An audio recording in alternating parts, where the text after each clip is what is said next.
हजरतगंज चौराहे पर भाजपा एमएलसी ने लगवाया पोस्टर, लिखा पत्नी के अपमान पर चुप रहने वाले प्रदेश की बहन बेटियों की सुरक्षा क्या करेंगे।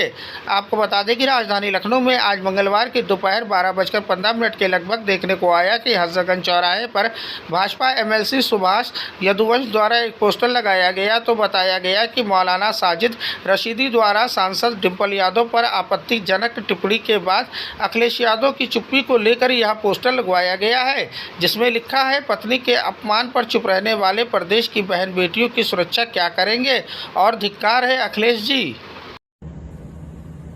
अभी आपने देखा मौलाना साजिद रशीदी ने कितनी घृणित और निंदनीय टिप्पणी आदरणीय डिम्पल यादव जी के बारे में की है।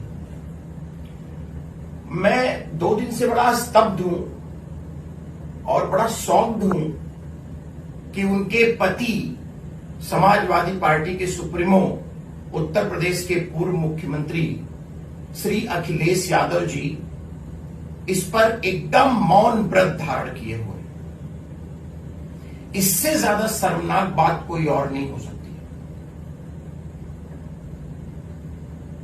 अगर अपनी पत्नी के अपमान के खिलाफ भी ये नहीं बोल सकते हैं तो ये पूरे प्रदेश की बहू बेटियों के साथ कोई अपमान होगा तो कैसे बोलेंगे। और मैं समाजवादी पार्टी के जवानी कुर्बान गैंग से भी पूछना चाहता हूं कि आप लोगों को भी शर्म नहीं आती। आपकी रगों का जो खून है वो पानी हो गया है। आप खाली ये जवानी है कुर्बान भैया जी तेरे नाम इसीलिए पृथ्वी पे आए हो।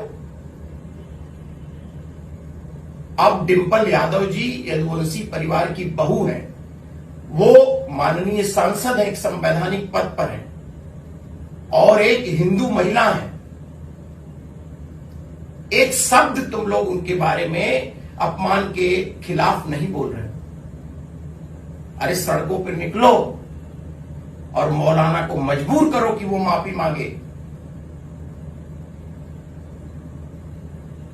इसी देश में, ये राम का देश है, कृष्ण का देश है, भगवान राम ने सीता जी के अपमान का बदला लेने के लिए लंका को निस्ता नाबूद कर दिया। भगवान श्री कृष्ण ने एक नारी की इज्जत बचाने के लिए महाभारत करवा दी और समाजवादी पार्टी का पूरा कुंबा और कैडर और उसका नेता अपनी पत्नी के अपमान पर चुप है।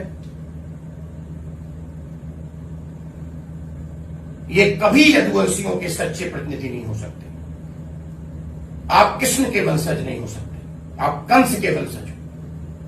शर्म आ रही है मुझे अपने आप में। ये राजनीतिक बात नहीं कर रहा हूं मैं।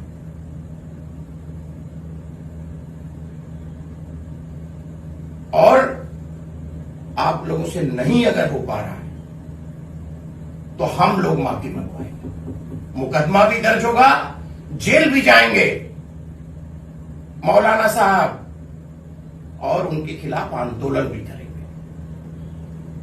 लेकिन सपाइयों एक बात याद रखना कि जिसका नेता अपनी पत्नी के अपमान के खिलाफ नहीं बोल रहा है, कल तुम्हारे घर की बहू बेटियों के खिलाफ कुछ होगा तो वो वोट की तुष्टीकरण के कारण नहीं बोलेगा।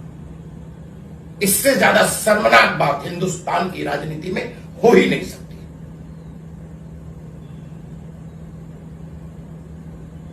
उठो, निकलो अपने घरों से और मौलाना से अपमान का बदला लो।